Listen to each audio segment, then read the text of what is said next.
Well, here is the biggest story of the day, I think, for many families across Canada. Do schools need to shut down to get control of COVID-19?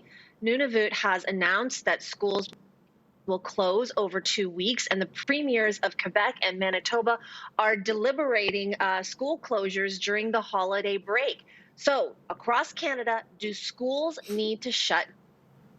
I mean, here's where my brain immediately goes is to the problems with parents who need to still work. And I'm talking about the parents who specifically who work outside the home. If you have young children who are no longer in school, what are you supposed to do with them? So unless there's some kind of financial compensation, immediately this is an untenable situation. Not only that, I think of parents with older teenage children, or actually of any age, who found that their kids' mental health has vastly improved by being at school. Those parents and students are going to be reticent to get on board with this as well.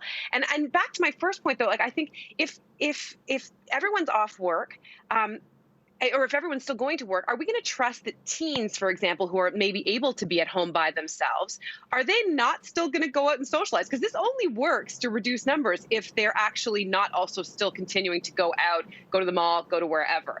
I'm just personally also just not convinced that the data is clear about whether or not schools are the biggest culprit in terms of coronavirus spread. Because we're not testing in schools. I honestly have been saying if we ever had enough tests to go into schools, I think we would be shocked because we have no idea what is happening in schools. We have long heard that asymptomatic spread is a real thing, and we just have no idea where kids and schools factor into how much asymptomatic spread is actually being churned out in any given community. People keep saying schools, they're not the super spreaders that we were worried they were going to be, which is a good thing. But we're also not testing in schools. So I just don't know what we're waiting for. It's kind of like long-term pain, like short-term pain, long-term gain. We're either going to have a circuit breaker where we shut down for 2 to 4 weeks and we support those who need it, essential workers and parents who don't have other options, or we're going to continue to drag this out for how long? Without health, there is no wealth. Mm-hmm. Well, I mean, wouldn't now be the perfect time to do it, December 1st, for a whole month? And I mean, of course, we have to take into fact that we have to support our economy. We have to support parents who don't have kids that are as self-sufficient as teenagers. But if the option is right there for a break, why not extend it an extra 2 weeks? Say your kid, for example, does contract the coronavirus, because some people might think that they're in a good enough position to be visiting with family for Christmas, which, as much as we don't want to admit it, I guarantee you we're going to have cases where a lot of people think that they can kind of extend their bubble a little bit for the holidays to see friends and family, which means spread. And so if you can have a buffer period after someone contracts the coronavirus in order to kind of get over it before you go back to schools, like I'm not sure for parents out there who are comfortable with their kids to go right back to school after a winter break where you have no idea what anybody else's family has done.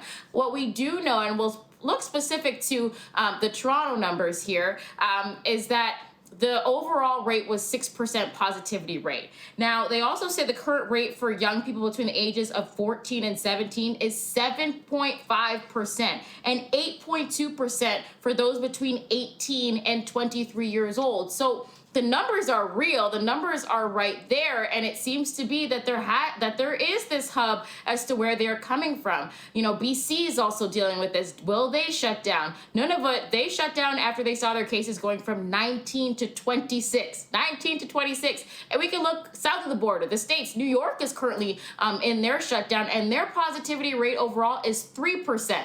That's way less than what Ontario's would be. Kayla, I thought the same thing about timing. It does seem like the perfect time to extend that holiday. It's almost like a self-imposed or even a government-imposed hibernation. But for this to stand a chance of working, like Cynthia was saying, non-essential services would also have to go on lockdown for the same amount of time.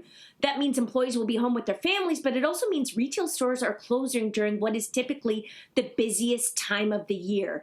And again, we can't have this hibernation and be visiting outside of our bubbles, or else the whole project is pointless. There are so many checks that have to line up for this to work. Not to mention, of course, the financial safety nets for essential workers who won't have the luxury of not going in. Jess, Robin on Twitter agrees with what you're saying. Robin says, go virtual for January to ensure all the Christmas cases are contained, but that will only help if non-essential businesses are also shut down everywhere with government support, of course. Regional restrictions aren't working. People just travel to wherever they can to get what they want. I mean, I think that over the holidays, like, you know, you, me, we, the five of us might be pretty vigilant, but like that's the time when you do the drop-bys, right? You drop by someone's place, you drop off some cookies, you drop off some gifts. And are we really going to be collectively, generally going to be able to break the habit to be like, oh, thanks for these cookies, these gifts look great, just come on in quickly. It won't matter. Just come on in for a drink. And then what happens if you multiply multiply that by 5, 10 per block, whatever, what's going to happen in January? I mean, you look. Yeah, I'm getting all my gifts to you guys. I'm still having a problem with. Though. No, I will not be having people inside my home for sure. I get us. Yes, we won't. I'm just saying probably other people won't be as vigilant. Yeah. Again, I go back to my original point of just like schools are being, called out. But what do we really know about what the data says in terms of actual spread? Like I just read, for example, that 81% of travelers to Canada since March have been exempt from quarantine. These are largely essential workers going over the border. There's also truck drivers who are coming in from the U.S. I want to know about any data about how that spread is happening. You talked about asymptomatic spread. I'm curious about that.